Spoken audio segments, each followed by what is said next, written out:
I hit my number. I ran the projections. I checked the Monte Carlo simulations. I stress tested every scenario I could think of. The spreadsheet said, go. So I went. And within the first 18 months, 5 things happened. None of them were in the model. I thought I was ready to retire early. Then these 5 things happened. This isn't a panic story. This isn't a warning to scare you away from leaving. It's something more useful than that. It's what spreadsheets don't capture.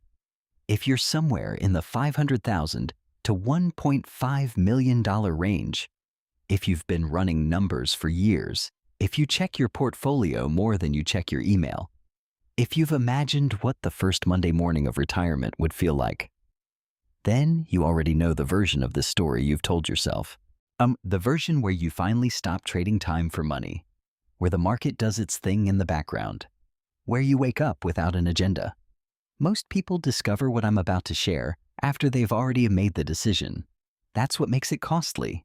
Not financially costly, at least not always, but costly in ways that matter more than the math.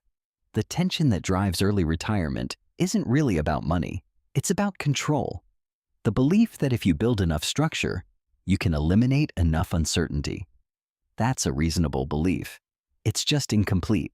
Here's the belief most people carry into early retirement. If I reach my number, I'm protected. And it's not wrong. It's just not the full picture. The 4% rule has been tested. The research is real. Monte Carlo simulations are genuinely useful tools. But here's what this model assumes that real life doesn't guarantee: that your spending behavior won't change, that your psychology won't change, that the sequence of returns, not just the average, will cooperate. There's a difference between being ready and being resilient. Readiness is hitting the number. Resilience is knowing what happens when the number is no longer the problem. The first thing that happened after I retired wasn't a market crash. It wasn't a healthcare crisis. It wasn't even a spending problem. It was something I hadn't thought to model. And it came within the first 90 days. Let me walk you through the 5 things, not to frighten you, to prepare you. Because most of these can be planned for, if you know they're coming. Event 1. Market volatility in the first year. The first event, early market volatility. In accumulation, a market drop is almost irrelevant. You're still adding to the portfolio. You buy low, you recover. In early retirement, the math inverts. When you're withdrawing, even a small percentage, during a down market, you're selling assets at a discount to fund your life. This is called sequence of returns risk. It doesn't matter what the market does over 30 years. What matters is what it does in years 1 through 3. A 20% drop in year 2 of retirement has a fundamentally different impact than the same drop in year 15. Most models average it out. Real portfolios don't average. Event 2. Spending creep after quitting. Event 2. Spending didn't go down. It went up. This surprises people. The assumption is that retirement reduces lifestyle no work commute, no professional wardrobe, no lunches out. What nobody tells you is that retirement fills time. And filling time costs money. Not extravagantly, just consistently. Travel you'd been delaying. Home projects that suddenly feel possible. Social activities that weren't available when you were working 5 days a week. The first year of early retirement is often the most expensive, not because of emergencies, because of access. Event 3. Healthcare cost exposure. Event 3 arrived in a letter. Healthcare coverage. For early retirees, anyone retiring before Medicare eligibility at 65, private health insurance is one of the most significant and volatile budget items you'll face. The numbers in most retirement calculators are estimates. Real premiums vary by state, by age band, by plan type, and they escalate faster than general inflation. So a couple retiring at 50 could spend $30,000 to $40,000 annually on healthcare alone before they ever see a claim. That's not a fear number, that's a planning number. And if it wasn't in your model, it needs to be. Event 4, identity. Void event 4 is the one people talk about least. Because it feels like ingratitude. You spent 15 years building toward freedom, and then, somewhere in month 3, you wake up and realize you don't know who you are without the work. Not because you miss your job, but because work, even work you didn't love, structured your time, defined your role, connected you to other people. And when that disappears all at once, the silence can feel unexpectedly heavy. This isn't a crisis. It's a transition. But it's a transition most people haven't rehearsed. In Event 5, portfolio behavior. Anxiety Event 5 is the most destabilizing, and it took me the longest to name. Portfolio behavior anxiety, not a clinical term, but an accurate one. When you are no longer earning income, the portfolio isn't abstract anymore. It's not a number you're trying to grow.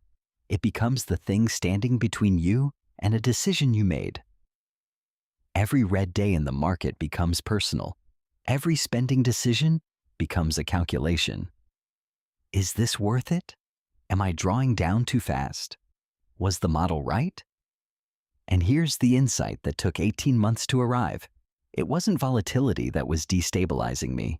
It was the absence of a structure built for this phase, not the accumulation phase. So what does a structure built for early retirement actually look like? Not the accumulation structure you've been running.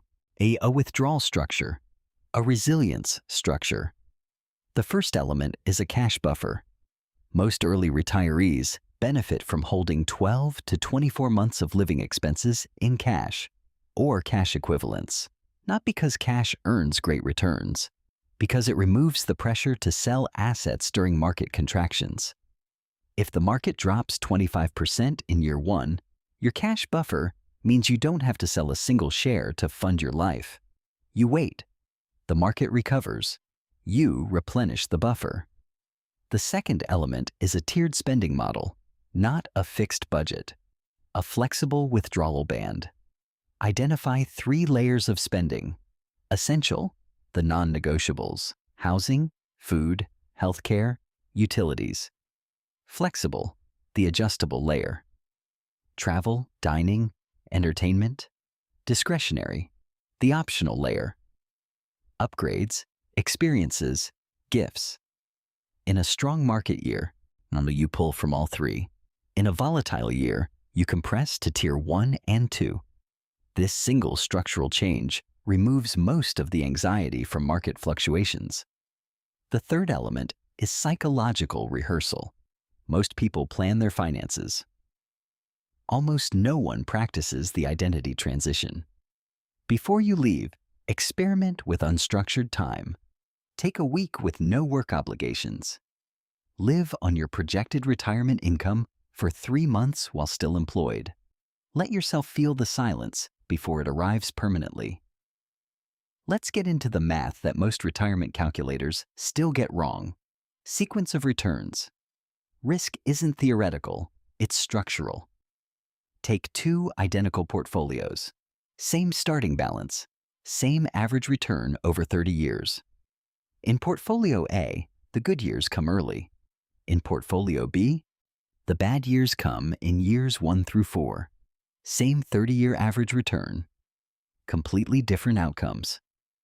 Portfolio B runs out of money before year 25. Not because the investor made bad decisions. Because the math of early withdrawals is unforgiving when losses occur before you have built a withdrawal buffer. Inflation compounds this. Most models assume a steady inflation rate, say 3% annually. Real inflation doesn't behave that way. It clusters, it spikes. It hits certain categories, healthcare, housing, food, harder and faster than others. An early retiree faces potentially 40 or 50 years of inflation exposure. The plan needs to account for variability, not averages. The issue isn't your retirement number. It's whether the structure around that number is built to handle the first 3 years. Because retirement math doesn't break in year 20, it breaks in year 2. Here's the reframe that changed how I thought about all of this. Early retirement isn't an escape from something. It's a reallocation of risk. In your working years, you're protected by earned income. If the market drops, you don't care. You keep contributing. The moment you retire, that protection disappears. You're now fully exposed to portfolio behavior. That's not a bad thing. It's just a different risk profile. And different risk profiles require different strategies. The people who navigate early retirement successfully don't think of themselves as escapers. They think of themselves as architects. They've designed a system, a cash buffer, a flexible withdrawal band, a psychological rehearsal process that doesn't require the market to cooperate in the first 3 years. That design work is what separates a stable early retirement from a fragile one, not the number, the structure around the number. And sometimes, not always, but sometimes, the most strategically sound version of early retirement begins with one more intentional year. Not because you need the money, because you need the structure, because you use that year to build the buffer, rehearse the withdrawal system, and practice the identity transition before it's permanent. One more year spent designing the architecture pays more than it costs. I don't regret leaving. I regret that I thought hitting the number was the end of the planning work. It wasn't the end. It was the beginning of a different kind of planning. Before you leave, and you ask yourself, do I have a cash buffer sized for at least 12 months? Have I built spending tiers that can flex with market conditions? Have I stress tested what the first 3 years look like, not the average 30 years? Have I practiced what unstructured time actually feels like, not just imagined it? And have I thought about who I am outside of what I do for money? The number gets you to the door. The structure determines what happens after you walk through it. In a later breakdown, we'll examine what actually happens during your first 3 retirement years and why those years determine the next 30. Until then, build the structure before you need it.